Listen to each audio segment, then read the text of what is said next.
Hello internet friends. In this video I will be riveting the vertical stabilizer spar doubler and whatever these rudder attach points are. I'm pretty sure they're called rudder attach points. Anyway, we're going to attach them to the vertical stabilizer spar. Now, you might be asking, but isn't that a vertical stabilizer in the background there? Yes, it is. And hi, if you're new to the channel, my name's Josh. I'm building an RV-14, and I'm about 2 years in at this point, and that vertical stabilizer in the background is complete garbage compared to what I'm capable of building now. Yeah. No, I'm not ashamed to say that is complete garbage. It's hard to tell from the video, but basically I just hammered the crap out of it with the rivet gun because that is the first thing that you build in the kit. And when you're new to building, you go to Aircraft Spruce and you buy a 3X rivet gun and you just plug it into the air compressor, and then you're like, all right, let's smash some rivets. And then you pull the trigger and you punch a hole through your stabilizer skin, just about, and you're like, huh, is it supposed to do that? And eventually you realize, no, you're just an idiot. And that's how you learn, is by punching holes in expensive things. And then you forget about it for 2 years, and when you go work on your tail cone and pull it down, then you realize that you got better at this, and you can do it better. So don't worry, that's only 300 bucks, and you can get a new one and build it like I am now. So there are some things that I decided to do different this time, and here's a picture of what I decided. So this time I decided to follow the plans, although the first time I thought I was following the plans, and that wasn't. So the plans tell you to install the manufactured head on the aft side of the spar. And so my thinking was the manufactured head is the part that you buck, but that is incorrect. The part where you create a smushed rivet with the bucking bar, that's called the shop head. The manufactured head is the round part for an AN470, or the I don't know, triangle part for the AN426 countersunk rivets. So anyway, when it says manufactured head, that means that part. And so anyway, following the plans, this time I put the round heads going back. Now, the plans say to do this so that way you can have easier access when you install the rivets for the skin.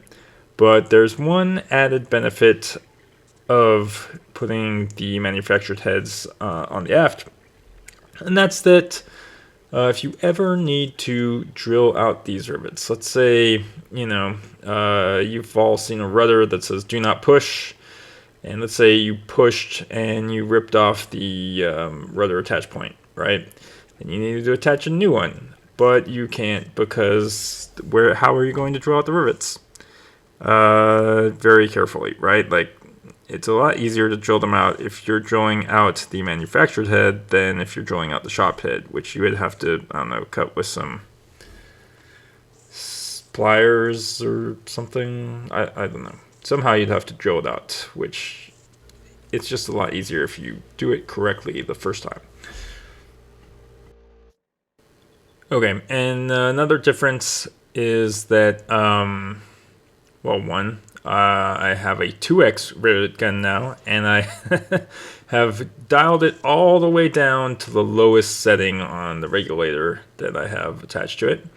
So that seems to work out, which, again, that'll be in the next video when we do the skin. And also, I bought a 1-inch mushroom set from Cleveland Tool, which, again, that we'll see that in the next video. Okay, I might run out of videos before the end of the week, and that is because this week I am going to the Dark Arrow Composites course in Madison, Wisconsin. It's currently like 5 degrees there. I should go check a weather cam. I bet it's snowy there. But anyway, I will have to take winter stuff, which obviously winter in Las Vegas is a much different experience than winter in Madison, Wisconsin. I hear they have this stuff called snow.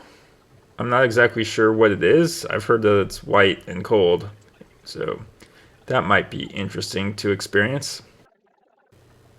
So anyway, I'm glad that the vertical stabilizer is almost over, because then I can get to work on finishing up the tail cone, which the tail cone actually needs one of the bulkheads to get attached to the vertical stabilizer so you can match drill it,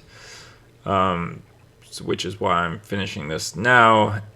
Then I'll go to the tail cone, and my plan is to probably just rivet the skins that you see there. I don't think I'm going to put the top skins on yet, because I think I'm going to get that all attached to the fuselage and then install avionics, and I think I might do some remote mount avionics, and it'd be useful to just set them in the tail cone instead of having to crawl through the tail cone to do that if I create a shelf back there.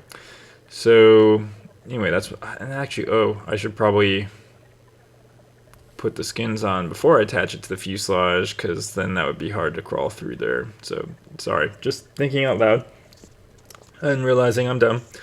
And if you want to come think out loud to other people so you don't have to realize you're dumb all by yourself, come join our Slack group.